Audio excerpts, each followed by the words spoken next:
अब देखो हम बड़ी उम्मीद लगाकर उत्तराखंड के पहाड़ों में घूमने के लिए गए थे, जहां हम सबसे पहले रोबर्स कैप गुच्चू पानी जाते हैं। लेकिन जैसे ही यहाँ पहुंचे तो किसी ने ये कहकर डरा दिया कि आगे मत जाना, आगे सांप है। और भाई सब इतना सुनते ही आधा से ज्यादा पब्लिक लौट कर आ गई। अब सांप था या नहीं था वो तो आपको आगे पता चलेगा। फिलहाल जैसे जैसे हम गुफा में आगे बढ़ते चले जा रहे हैं वैसे वैसे पानी की गहराई भी बढ़ती चली जा रही है।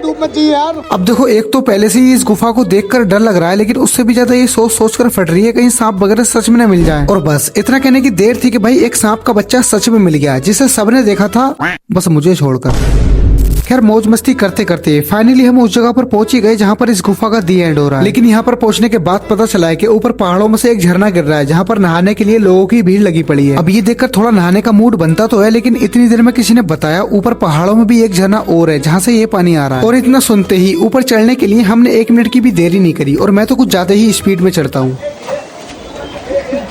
खैर ये तो थी एक्साइटमेंट, लेकिन अब तुम जरा ये पानी का झरना चेक करो। अब देखो भाई पहली बार घर से इतनी दूर घूमने के लिए गया हूँ तो भाई थोड़ी सी अफरा तफरी तो बनती है। खैर 10-15 मिनट नहाने के बाद हम यहाँ से तुरंत निकल गए, क्योंकि अभी हमें एक जगह और जाना है। लेकिन जाने से पहले यहाँ पर थोड़े से फोटो वगैरह ले लेते हैं। लेकिन उससे पहले इन भाई साहब को देखो। मैं प्रोफेशनल हूँ, हटियो।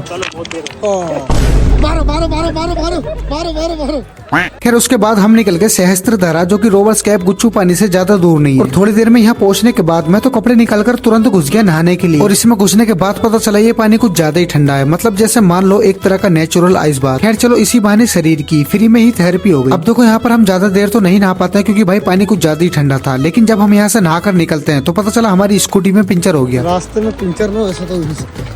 अब देखो भले ही चड्डी में 4 छेद हो रखे हैं, लेकिन गरीब की एक पहचान ये भी है कि रेड बुल पीने से पहले हवाबाजी जरूर करेगा। आवाज चेक कर, आवाज देख, आवाज चेक कर, देख रहा।